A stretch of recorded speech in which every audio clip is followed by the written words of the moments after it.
여러분 반갑습니다. 정박사입니다. 다들 오늘 시장 대응 잘 하셨습니까?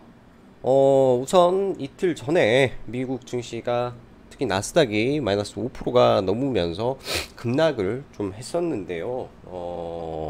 그나마 어제 혼조세를 보였지만 일부 장막판에 반등을 해주면서 국내 증시가 또 하방은 조금 막혀진 상태에서 오늘 좀 흘러가지 않았나 생각이 듭니다.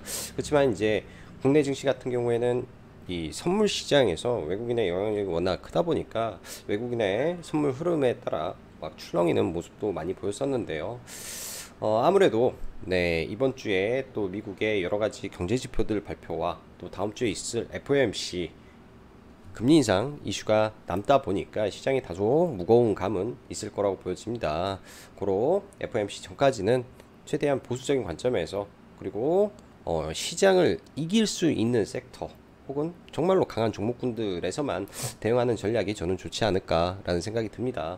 그만큼 시장 만만치는 않아요. 만만치는 않고 쉬운 시장도 아니기 때문에 그건 좀 잘 체크하셔서 보시면 좋을 것 같네요. 자, 바로 시작해 보도록 하겠습니다. 전체적인 시장은 FOMC 전까지 막 좋거나 나쁘진 않을 듯 하나 시장 중심 섹터는 아주 뜨거운 종목 장세가 연속되고 있습니다. 그 중심엔 미국, 유럽의 정책과 미중을 넘어 서방 대 중국의 패권 경쟁이 있다. 라는 점을 인지하고 시장을 바라본다면 지금의 시장이 어떠한 로직과 메커니즘에 의해서 움직이는지 이해하는데 상당히 도움이 되실 거라고 생각이 드네요. 자, 오늘 시장 보면은 뭐 양시장 다 하락하면서 마감이 좀 되었었는데 이 선물 시장에서 어제는 마이너스 5천억에서 플러스 5천억까지 1조 가까운 매수가 들어왔었는데 오늘은 어제 이제 매수한 부분을 전부 다 토해내면서 일단 좀 마감이 됐고요. 이번 차수부터는 상방보다는 하방에 조금 베팅을 기관도 그렇고 외인도 좀 하는 부분이 약간은 좀 걸리는 모습도 있는 것 같습니다. 오늘 장 후반에 지수가 좀 밀렸던 거는 중국 증시가 조금 밀리면서 그에 연동된 흐름을 좀 보여주었고요. 여전히 환율 높은 위치에 유지가 되고 있어서 이 명목상 1,400원은 한번 봐야 이게 끝나지 않을까 라는 생각도 듭니다. 그래서 환율적인 부분이 여전히 시장의 발목을 크게 잡고 있다 라고 생각이 들고 코스피 대형주보다는 코스닥의 종목군들 안에서 흐름을 체크하면 좋을 것 같습니다. 전일 미국장도 특별한 이벤트가 없는 상태에서 혼조세 이후 겨우 장 막판 하락분에 아주 조금 반등하면서 마감하였으나 아직도 네, 여전히 발표될 지표 및 선물옵션 만기 그리고 FOMC 일정까지 소화해야 되는 관계로 쉽지만은 오타가 많네요. 쉽지만은 않을 것으로 보입니다. 국내 증시는 어제와 금일 전부 다 외인의 선물시장 교란에 놀아나는 모습이 강하다는 생각이 저는 강하게 들었고요. 또한 최근 시장은 가는 맛만 상승하는 네, 종목만 가는 지독한 쏠림의 장이 연속되고 있기 때문에 기존 보유자들은 편할 수 있으나 신규 편입하기가 만만치가 않은 시장임은 틀림없습니다. 그러나 지수와 무관하게 상승하는 섹터가 존재하기 때문에 그나마 다행이지 않나 생각이 드네요. 그런 종목군들, 그런 섹터라도 없으면 정말 시장 대응하기가 쉽지 않았을 텐데. 자, 그리고 시장의 트렌드 색깔은 아주 명확하고 확실하며 큰 틀에서 시장에 대한 이해만 있다면 방향을 잡을 수 있습니다. 지금의 시장은 미국 주도하에 공급망 재편 속 미국의 정책 수혜 그리고 이후의 정책 수혜 즉 서방과 중국의 패권 다툼 속 수혜를 볼 수 있는 성장 섹터에 집중하는 전략을 취해야 먹고 살 수 있는 현실 세상이고요. 또 주식 시장이란 점 또한 삼성전자는 매일 아래로 LG에너지솔루션은 매일 상방을 그렇다면 답은 정해져 있습니다. IT 반도체 등 내구재는 아웃이고 LG에너지솔루션 주기 전까지 2차전지 즉 전기차 섹터 상방 진행 중이다 라고 판단해야 되는 것이죠. 그래서 사실 매매를 안 하는 LG에너지솔루션을 매일같이 네, 리뷰를 하고 매일같이 보는 이유가 거기에 있습니다. 핵심 핵심은 LG에너지솔루션이 가고 있고 전기차의 보급 확대에 따른 시장 재편이 매우 빠르게 진행이 되고 있다라는 점이 시장의 아주 중심 포인트지 않나라고 우리는 생각을 해야 되는 거고요. 중간중간 애플페이, 재검, 그리고 포스코 태풍 피해 관련 이슈, 포르쉐 IPO 등 시장이 좋아할 만한 시장이 인정할 수 있는 사이즈의 재료가 있는 쪽만 우리는 집중해야 됩니다. 그리고 추가적으로 지금은 과거 유동성이 폭발하던 시장과는 완전히 결이 다름을 인정하시고 곧 죽어도 대장주, 비싸도 대장주, 아니면 쉬는 전략이 좋을 거예요. 자, 2차전지 오늘 이슈가 있었죠. 사진도 기가 막힌 걸로 구성하는데 중강제노동 또 막혔다, 중국 업체조차 한국태양광의 러브콜이라는 기사가 있었습니다. 저도 이 기사 보다가 뭐 그렇게 심각하게 생각을 안 했는데 유럽에서 이제 1년 전에 나왔던 이야기였고 그 부분을 이제 논의를 해서 추진하겠다라는 거죠. 강제노동 금지법을 추진을 하겠다. 그 강제노동은 거의 대부분 지금 신장 위구르 지역에서 진행이 되니까 그런 곳에서 진행되는 이 폴리실리콘이라든지 리튬 관련된 종목군들이 오늘 큰 수혜를 받으면서 굉장한 시세가 좀 나왔습니다. 일단 폴리실리콘은 신장 위구르 지역의 45%가, 그리고 리튬은 가장 큰 회사가 또 신장에 있다 보니까 그런 부분에서 반사 이익이 있는 거고요. 또 미국의 그리고 유럽의 정책에 직접적인 연관이 되는 섹터다 보니까 훨씬 더 강한 파급력이 나왔다라고 봐야 될 것 같습니다. 에코프로 오늘까지 추가 상승이 나왔는데요. 거의 이제 신고가 영역까지 갔기 때문에 이제부터는 완전히 보유자 영역에서 잘 들고 가시면 될 것 같네요. LNF의 경우 정부가 이 보안상 미 투자 불허를 했는데 저는 이러한 부분은 악재는 아닌 듯 싶다 생각이 듭니다. 뭐 조정시 매수 관점으로 봐도 될 것 같고요. 폐배터리는 여전히 시장에서 강세를 유지하고 있는데 좀 밀렸으면 좋겠네요. 가는 말만 계속 가서 조정 없이 움직여서 좀 밀렸으면 좋겠다. 전고체 관련해서 한농화성이 오늘 좀 움직였는데 이거는 관심 종목 빼놓고 보시면 될 것 같고요. 뭐 친환경 아까 말씀드렸고, 뉴프렉스, 선익 시스템 계속 봐야 됩니다. 큰 테마다. 그리고 애플페이 매매는 하지 않았는데 이쪽은 뭐 잘 가고 있고, 제거는 이슈가 남아 있고 거기에 플러스 알파가 사우디 네옴시티, 그리고 포스코 피해, 이 부분에서는 이 피해 해자도 또 잘못 쓰겠네. 이 부분에서는 당연히 이슈가 크죠. 포스코가 국내 철강에 미치는 영향이 크기 때문에 그 부분의 정상화가 상당히 오랜 시간 걸릴 가능성이 높다라는 점을 인지하고 봤다면 그 중에 대장주를 노렸으면 좋은 수익이 저는 났을 수 있는 부분이었지 않을까라는 생각이 듭니다. 그런 점 보시면서 시장 더 보도록 할게요. 오늘 재건주, 그 다음에 애플페이 상한가 들어갔고 나머지는 시장 보면서 이야기하면 될 것 같아요. 자, 들어가기 앞서서 장중 라이브 방송 가입 진행하고 있으니까 관심 있으신 분들은 카페에서 시청하시면 될 것 같습니다. 자, 일단 미 증시를 먼저 보면요, 해외 시장 하락은 강했는데 반등이 약하다. 그리고 반등을 했을 때 이 하락 추세선을 바로 돌파하지 못한다면 추가적인 하락도 한 차례 나올 수 있기 때문에 일단은 조심해서 나쁠 건 없다라는 저는 생각이고요. 개인적으로 올라가도 일단은 저항이겠죠. 이런 구간이 강력한 저항이 될 수 있기 때문에 그 부분을 확인하고 싶어서 조금 보조 보고 있고, 코스닥 시장도 마찬가지입니다. 코스닥 시장도 이 하락 추세선에 오늘 갭을 띄우면서 출발을 했는데요, 맞고 떨어지는 부분이라 조심할 수밖에 없는 자리인 듯 싶네요. 그런 점 인지하고 보면 좋을 것 같고, 또 추가적으로 밀렸을 때 이 N자 파동이 나올 수 있기 때문에 그런 점 생각해서 좋은 종목이 떨어진다면 그때 잡으면 좋겠다 생각이 듭니다. 근데 요즘 시장이 어려운 거는 그 좋은 종목군들이 전혀 시장 무관하게 올라버리기 때문에 한번 팔아버리면은 이거를 다시 살 수가 없는 게 정말 어려운 것 같아요. 자꾸 신규 종목 위주로 들어가야 되는 어려움도 좀 있고요. 자, 2차 전지부터 하나하나 보도록 하죠. LG에너지솔루션 드디어 50만원을 벽을 돌파하고 오늘도 강하게 상승이 나오는데 엄청난 매물대가 앞에 존재하는 구간입니다. 지금부터는 엄청난 매물대를 뚫고 올라가야 되는데, 통상 시가부터 이렇게 강한 음봉으로 떨어진 자리는 엄청난 매물대겠죠. 그래서 이 윗구간은 조심하면서 가야 될 것 같습니다. 완전히 이제는 그냥 조심하면서 봐야 될 것 같아요. 이 상승의 강도가 있기 때문에, 그리고 이 횡보의 박스가 있기 때문에 이 구간까지는 충분히 가지 않을까 지금은 생각이 들고요. 자, 에코프로도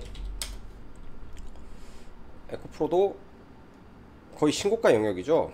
계속 호재가 만발하는 것 같습니다. 어제 개파락 나오면서 떨어지고 저가에서부터 끌어올린 다음에 오늘 10%대 파동으로는 하나 둘셋, 네, 마지막 파동이 진행이 되고 있다 정도 보시면 될 것 같고요.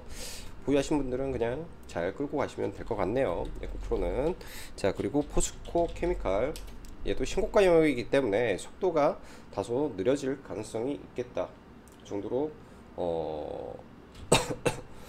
생각이 들고, 최근에 리튬 관련된 종목군들이 굉장히 강했는데 제가 금양도 리튬이고 미래 나노텍도 리튬이라고 말씀드렸습니다. 그리고 강원 에너지가 다코스가 될 수 있다라고 말씀을 드렸었는데요. 그때도 이 자회사의 리튬 무수분 리튬에 대한 이야기를 했었는데, 그게 이제 오늘 기사화가 되면서 시장에서 굉장히 임팩트 있게 올라갔습니다. 일단 뭐 이 아래 구간에서 매매를 했으면 더 좋았는데, 또한 이 악성 매물대, 신고가 구간에서의 악성 매물대를 뚫을 때 돌파로 들어갔으면 훨씬 좋았었을 거라고 생각이 드는데, 저도 굉장히 높은 구간에서 매매를 해서 조금 아쉬웠던 종목인 것 같아요. 오늘 회원님들한테도 이 종목을 매수하라고 의견을 좀 드렸던 종목이기도 하고요. 매매는 이렇게 좀 진행을 했습니다. 그래서 장 후반에 종가에 좀 담았는데 그게 이제 마킹이 안 찍힌 거고, 종가에 지금 사서 보유하고 넘어가고 있는 종목이고요. 종목은 들고 있고요. 이 구간에서는 이제 눌렸을 때 당연히 잡았어야 되는 자리라고 저는 판단을 내렸고, 가면은 무조건 상한가 직행이다 라는 생각도 강합니다. 일단 월봉 기준에서 일봉으로 보죠. 월봉을 볼 필요도 없고, 일본 기준에서 이제 과거에 이러한 고점이 있는데요. 사실 이 고점에 과연 얼마나, 이때 물렸던 사람 중에 얼마나 이 주식을 들고 있겠습니까? 매물이 없다라는 겁니다.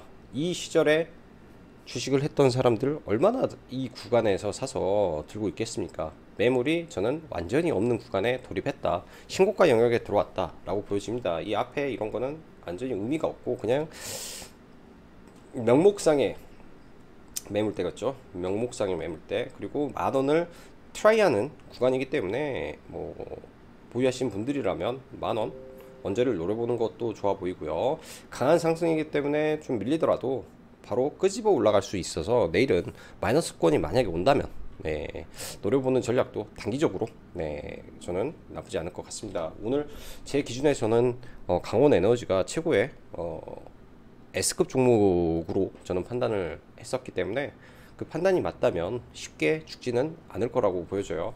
리튬 내에서 거의 S급의 재료를 가지고 있는 종목이기도 합니다.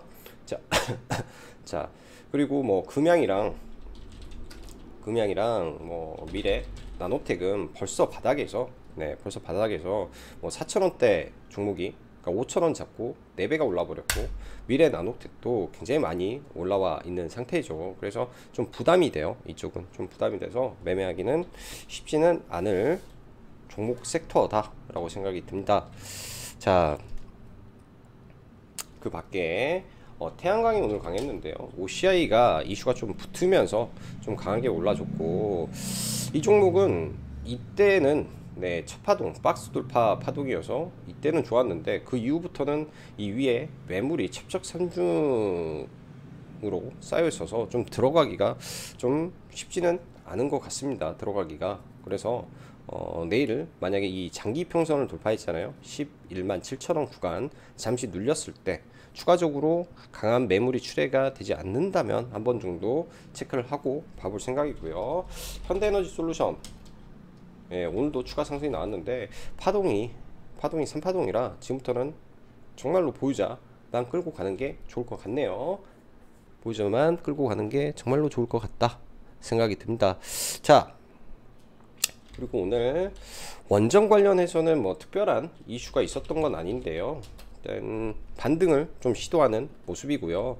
두산 에너빌리티가 지금 블록딜 이후에 지금 두 차례 연속 급락을 좀 했는데 이 자리에서 일단 바닥을 잡고 다시 올려주는지 일단 체크를 하고 좀 봐봐야 될 것 같습니다. 약간 물려있는 종목이고요. 저도 일부 다 누적 수익이 좀 있어서 큰 의미는 없는데 일단은 지켜보고 대응을 해야 되겠다. 오늘 같은 경우에는 G2파워가 오전에 두산 에너빌리티가 사실은 두산 로보틱스 이 협동 로봇 생산을 본격 추진하겠다라는 이슈로 두산이 장 초반에 강세를 보였죠. 두산이 그러다 보니까 두산 에너빌리티가 올랐었고요. 두산이 그러다 보니까 두산 에너빌리티가 오르고 그러니까 G2 파워가 좀 움직였던 것 같아요. 그래서 이 종목은 그냥 돌파로 이 구간이죠. 이 구간에서 돌파로 들어가서 뭐 분할 매도 하면서 잘 마감을 했던 것 같습니다. 분할 매도. 저는 사실 원전에 무슨 이슈가 있나 라고 봤었는데 뭐 특별한 이슈는 좀 없었던 것 같고요. 자, 오늘 장중에 비덴트도 이슈가 좀 있었어요. 비덴트도 통상 FTX 이런 재료들, 비덴트를 상한가를 만들어줬던 재료죠. 이때 강하게 거래가 들어왔던 재료를 FTX에서 만들었기 때문에 그 재료는 그나마 장 초반에 강하게 작용할 가능성이 높습니다. 그런 재료들은, 그런 재료 자체가 장 초반에는 매우 강하게 작용할 가능성이 높은데, 그래서 시가는 못 받고 돌파할 때 들어와서 얘도 돌파 매매 정도로만 대응을 했던 것 같아요. 돌파 매매로 비덴트 이렇게 봤었고, 자, 그 밖에 원전 받고 친환경 받고 로봇 섹터. 자, 오늘 두산 에너빌리티 이슈로 로봇 섹터가 좀 움직였는데요. 사실 두산 관련된 협동 로봇 이슈도 중요하지만 기본적으로 로봇 섹터는 성장주입니다. 성장주이면서 미중 패권 경쟁에도 최근에 부각이 좀 되고 있는데요. 그 안에서는 무조건 감속기, 무조건 감속기다 라는 점, 무조건 감속기다 라는 점 계속 체크하시면서 보시면 좋을 것 같아요. SPG도 신고가를 좀 만들어낸 것 같습니다. 이게 종목이라는 게 신고가가 난다 해서 바로 막 올라가는 거 아닌데 지금 상승의 각도가 매우 가파라졌죠. 그럼 단기 슈팅은 좀 더 이어지지 않을까 정도 생각이 들고, 또 밀릴 때 큰 틀에서 추세를 이렇게 그려가지고 누르면 또 좋은 자리에서 매수를 해서 계속 끌고 가야 될 섹터라고 보여지네요. 계속 끌고 가야 될. 그리고 KPF 또한 강세 마감이 됐고요. 자, XR 보죠. 뉴프렉스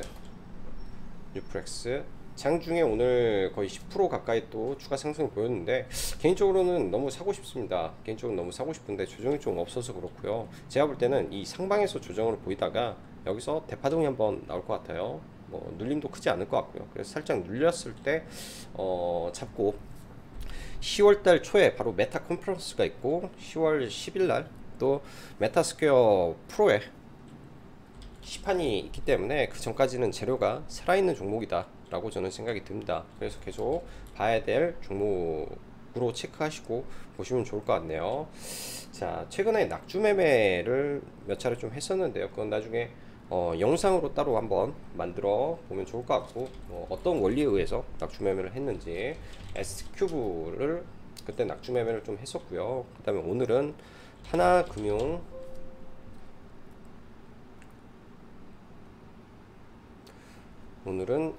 하나금융 15호 스펙을 좀 매매를 했던 것 같습니다. 장 막판에 좀 밀릴 때 이 아래 구간에서 좀 들어가서 동시호가까지 상당히 거의 대부분의 물량은 매도했고요. 조금 남았는데 그거는 내일 좀 밀렸다가 올라오든지, 만약에 매수가를 훼손하면 그냥 매도를 하고 마무리를 할 것 같습니다. 자, 오늘 LNF가 또 약간의 그 노이즈가 발생하면서 좀 깨졌는데요. 일단 외국인의 오늘 한 600억 가까운 매도가 좀 있어서 공략은 좀 못했고, 이 강력한 매수의 기준봉이 발생하는 이 몸통 자리에서 저는 매수를 고려를 했었는데, 회원님들한테도 그 자리를 언급을 드렸는데 이런 자리까지, 그러니까 여기가 악성 매물대를 돌파한 자리잖아요. 22만원이 이런 구간이 원래는 지지의 영역에서 깨지고 여기서 아일랜드 갭을 발생해서 올라오면서 돌파의 성격으로 올라왔기 때문에 만약에 여기까지 밀린다면 좋은 매수 자리가 되지 않을까 했는데 생각보다 그렇게까지 많이 안 밀렸던 것 같습니다. 그래서 저는 장 초반에 좀 밀릴 때 아래에서 잡아서 빠르게 한 2% 정도 수익을 실현하고, 좀 더 밀려서 이런 7일선이라든지 의미 있는 구간에 오면 좀 매수 대응을 해보려고 했는데 거기까지는 좀 안 밀렸던 것 같네요. 종목이 거기까지 좀 안 밀렸던 것 같고요. 자, 어제 상한가를 갔던 세원 ENC라는 종목이 있습니다. 세원 ENC, 이거는 재료적으로 봤을 때 저는 엄청나게 좋은 재료다 라는 생각은 잘 들지는 않았지만, 여러분들이 보시기에 최근 이 종목이 상장하고 나서 가장 많은 거래 대금과 거래량을 터트린 상한가가 바닥에서 나왔죠. 그리고 이러한 악성 매물대를 뚫고 또 박스권을 뚫고 나온 상한가이기 때문에 나쁜 상한가는 아니었다라고 저는 생각이 듭니다. 그래서 오전에 눌림을 좀 공략은 했었는데, 눌림 좀 들어가긴 했었는데 밖에서 좀 깨지는 모습이라 일부분은 손절을 하고요. 손절했던 물량 다시 수급이 들어와서 돌파가 나와서 추가 매수를 하고 수익 실현 잘하고 나왔던 것 같습니다. 이 종목 같은 경우에는 재료보다도 이런 뭐라고 해야 될까요? 이 거래 대금, 거래량에 기반해서 바닥에서 의미 있는 엄청난 거래량이 나왔을 때 종목 꼭 눈여겨봐야 된다라는 점을 인지하시고 보면 좋을 것 같네요. 자, 그리고 포스코 피해가 생각보다 큰 것 같습니다. 포스코 피해가 최근에 한일화학도 제가 매매를 좀 했었었죠. 근데 오늘은 한일화학은 좀 매매를 좀 하기가 좀 그랬어요. 위치상으로도 너무 높았고 위치상으로도 너무 높은 구간에 위치해 있어서 한일화학은 매매를 못 들어갔고, 금강철강이 이제 어제죠, 수요일날 어제 강한 시세를 뿜어 주었습니다. 일단 중소철강사에서 대장주로 올라가는 종목이었는데 어제 강한 시세를 뿜어주고 윗구간에서 유지가 된 상태에서 재료가 끝나지 않았다. 그리고 시장 뉴스가 지속 나옵니다. 언제 정상화가 될지, 뭐 또 블라인드, 그러니까 포스코 다니는 회사 직원들의 뭐 내용을 뭐 적어놓은 뭐 블라인드 글을 또 인터넷에 정리해놓은 블로그 내용들도 상당히 많이 있었는데요. 그런 거 참고해 봤을 때 포스코의 정상화가 굉장히 오랜 시간이 걸릴 것이다 라는 게 뭐 압도적이었던 것 같습니다. 그래서 이 종목은 회원님들하고 같이 좀 들어갔던 것 같아요. 회원님들하고 같이 들어가서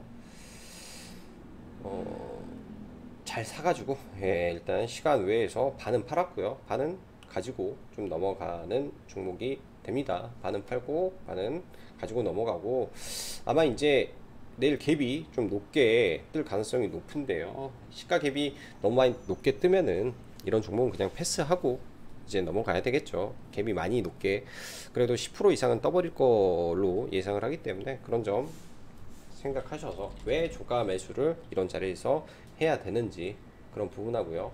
자, 조강 페인트 2차전지 소재 사업을 진출하겠다라고 했고, 바닥권에서 이 구간 때 엄청난 거래가 터진 이력이 있습니다. 그 이후에 깨지고 내려왔는데 이런 악성 매물대에 양봉 매집을 하고요. 오늘 추가로 상승이 나왔습니다. 추가로 상승이 나왔는데 중요한 거는 추가로 상승이 나왔는데 단기 과열에 들어갈 것을 알면서까지 왜 주가를 끌어올렸을까를 생각을 해봐야 될 것 같아요. 그래서 단일가에 오히려 올려버릴 수도 있는 종목이지 않을까라는 생각이 듭니다. 아주 장기간의 박스권이잖아요. 이 5년의 박스권을, 5년이라는 세월의 박스권을 급하게, 그것도 강하게 들어 올렸는데, 이럴 때 재료가 뭔가 어떤 재료에 의해서 올라갔냐, 이게 중요하다라고 보여집니다. 지금 시장에서 가장 핫한 2차전지 소재 사업에 진출한다 라는 내용이기 때문에 강하게 올라올 수 있었다 라고 보는 거죠. 그리고 5년이라는 세월의 박스권을 돌파하면서 올라와서 의미 있게 돌파가 나왔다라고 보시면 될 것 같네요. 자, 오늘도 영상 시청해 주셔서 감사하고 여기까지 짱구 박사였습니다. 감사합니다.